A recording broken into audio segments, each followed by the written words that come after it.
This is KM Wyland, and you're listening to the 171st episode of the Wordplay Podcast. The Outlining Your Novel workshop is now up and running on the Writer's Digest University site. Right now, there are 2 separate workshops accepting applications, one for the 8-week period between October 18th and December 13th, and one for the period between November 29th and January 24th. The registration fee is $376, and seats are limited in both classes, so get them while they're hot. As for the personal writing front, I'm excited to report the completion of Storming's outline. I can't remember the last time I had so much fun with an outline, and that's saying something. The whole story fell into place remarkably quickly, and I am ridiculously happy with how it turned out. As soon as I finish transcribing my notes, we're on to the research phase. Why your stakes shouldn't be too high. The latest post in the video series on my blog cautions against raising stakes beyond the scope and established conflict of your story. To watch it, visit my blog at wordplay-kmwyland, that's WEILAND.blogspot.com. New videos are posted every Wednesday. And now, I hope you enjoyed this week's podcast, How to Tell If Your Book is a Success. We all write for our own reasons, but most of those reasons boil down to 2 things. 1, we love it, and 2, we want to be successful. But that last is a bit of a stinker, mostly because it's ridiculously difficult to achieve. And if you do achieve it, how do you know you've achieved it? This is an important question for any writer to consider, if only because feelings of failure tend to dog most of us, no matter how much or little we've achieved on a quantifiable scale.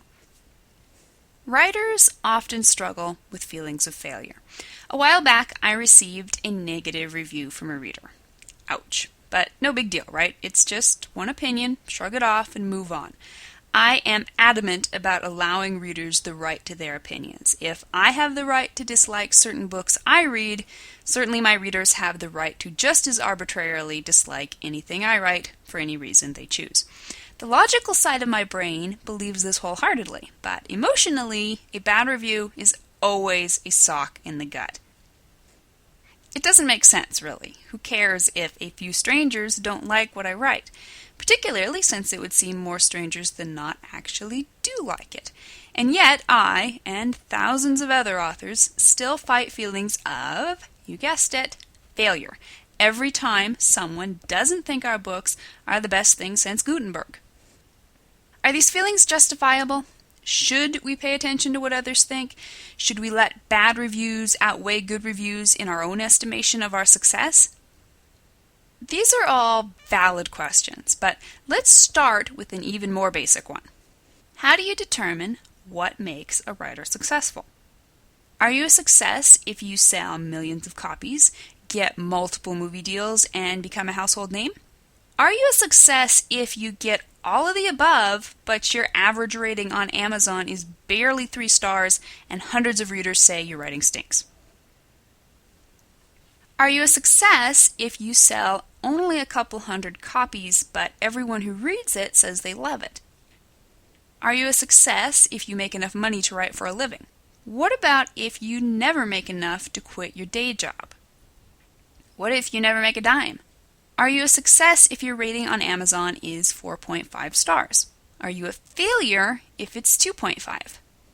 Are you a success if your book never garners commercial success, but your family and friends genuinely love it?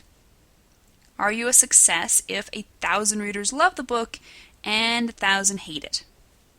Are you a failure if the writing isn't perfect, but readers still enjoy it? Are you a success if the writing is brilliant and readers hate it? Are you a success if you're a commercial failure during your lifetime, but your books become best-selling classics after your death?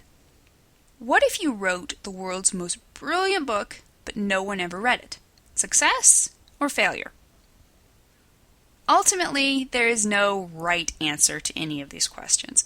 Most of us would agree that the standard estimation of writing success is popular acclaim and lots of money. But that definition leaves a lot of writers out in the cold. Are we really failing to measure up if we don't hit the big time? Or what if we do hit the big time by that definition, only to have our writing largely dissed? Think Stephenie Meyers.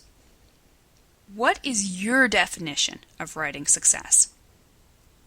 As you can see, success is a pretty wobbly notion, and so is failure when it comes right down to it. Their definitions aren't going to be the same for every writer. Maybe I'm satisfied with that technically brilliant book that no one is going to read. Maybe you're satisfied with the knowledge that only a couple hundred readers loved what you wrote.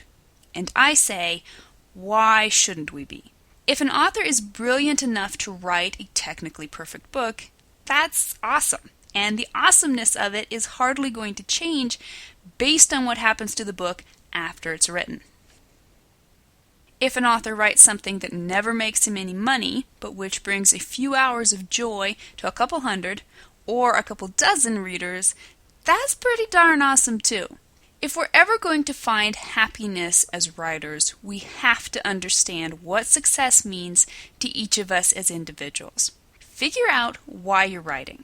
Figure out what you're trying to achieve. And if you reach that point, don't let anyone, and certainly not one little old negative review, tell you you're less than what you should be. Not everyone is going to think you're a success no matter how much you accomplish.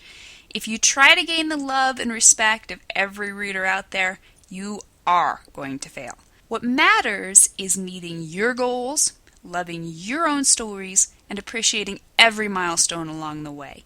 There is no greater success than that, no matter where you are in your writing journey. Thank you for listening to the Wordplay Podcast. To read a transcript of this episode, visit me on the web at wordplay-kmwyland, that's weiland.blogspot.com, and be sure to listen again next week.